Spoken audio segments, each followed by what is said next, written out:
Welcome to coders hive. यहाँ हम लाते हैं बिजनेस और फाइनेंस की दुनिया के सबसे लेटेस्ट अपडेट्स, इंडिया और वर्ल्ड के ट्रेंड्स, क्रेडिट कार्ड्स, बैंकिंग और स्टार्टअप्स के इनसाइट्स। अगर आपको न्यूज़ के साथ अपनी नॉलेज भी बढ़ानी है, तो ये जर्नी आपके लिए परफेक्ट है। Let's dive into today's top story. Integrating credit cards with UPI, a convenient yet cautious approach. RBI ने क्रेडिट कार्ड्स को यूपीआई से लिंक करने की सुविधा दी है, जिससे यूजर्स बिना फिजिकल कार्ड के आसानी से पेमेंट्स कर सकते हैं। इससे छोटी ट्रांजैक्शंस पर भी रिवॉर्ड पॉइंट्स या कैशबैक मिल सकता है और बड़े खरीदों के लिए क्रेडिट लिमिट का इस्तेमाल भी किया जा सकता है। लेकिन यूपीआई की सुविधा और क्रेडिट एक्सेस के कारण खर्च बढ़ने का रिस्क है, जो अगर सही से मैनेज नहीं किया गया तो कर्ज का बोझ बन सकता है। इसलिए यूजर्स को अपने खर्च और रीपेमेंट्स पर नजर रखनी चाहिए, क्योंकि बाकी बैलेंस पर हाई इंटरेस्ट चार्जेस लग सकते हैं। Let's move on to the next news. JetBlue and Barclays introduce premier credit card with exclusive travel perks. JetBlue और Barclays से मिलकर JetBlue premier world elite Mastercard launch किया है, जो फ्रीक्वेंट ट्रैवलर्स के लिए खास बेनिफिट्स ऑफर करता है।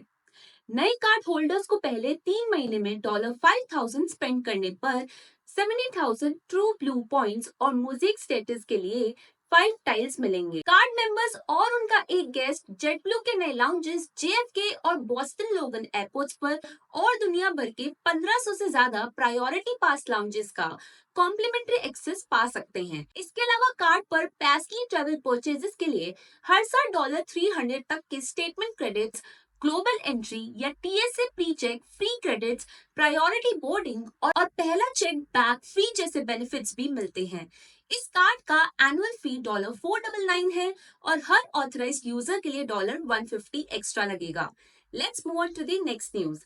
Aditya Birla housing finance secure ₹830 crore funding from IFC। Aditya Birla housing finance ने IFC से ₹830 करोड़ रेज किए हैं NCDs के थ्रू।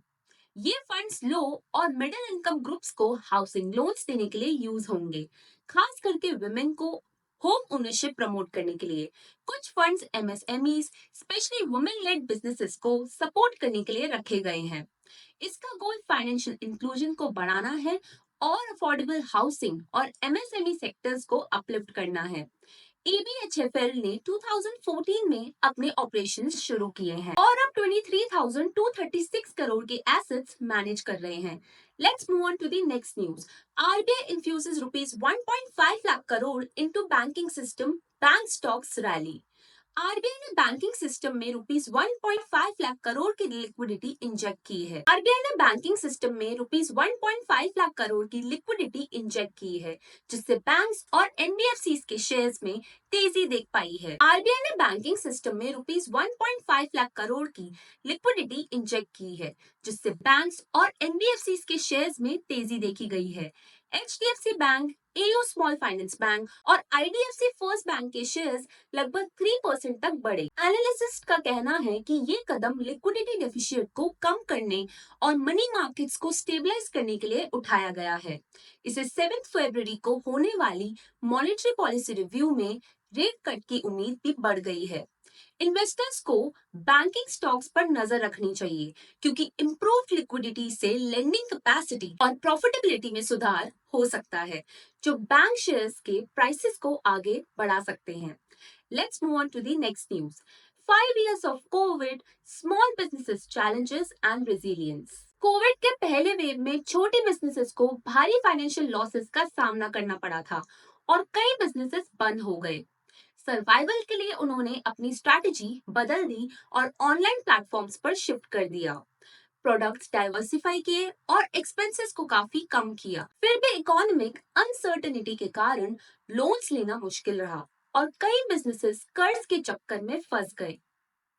सरकार ने कुछ रिलीफ पैकेजेस अनाउंस किए, लेकिन उनका एक्सेस और इम्पैक्ट हर जगह अलग था, जिससे रिकवरी का प्रोसेस स्लो रहा। आज भी छोटे व्यापारी नए मार्केट डायनामिक्स को समझकर अपने बिजनेसेस को अडेप्ट कर रहे हैं और भविष्य में विकास की पूरी उम्मीद रखते हैं।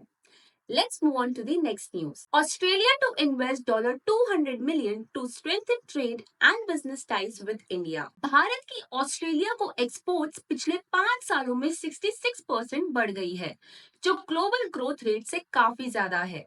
ऑस्ट्रेलिया के लिथियम और मिनरल्स जो इलेक्ट्रिक व्हीकल बैटरीज और मैन्युफैक्चरिंग के लिए जरूरी है, भारत के नीड्स के साथ परफेक्टली अलाइन करते हैं। ECTA एग्रीमेंट के बाद भारत के ऑटोमोबाइल और एपरल एक्सपोर्ट्स ऑस्ट्रेलिया में काफी बढ़ गए हैं।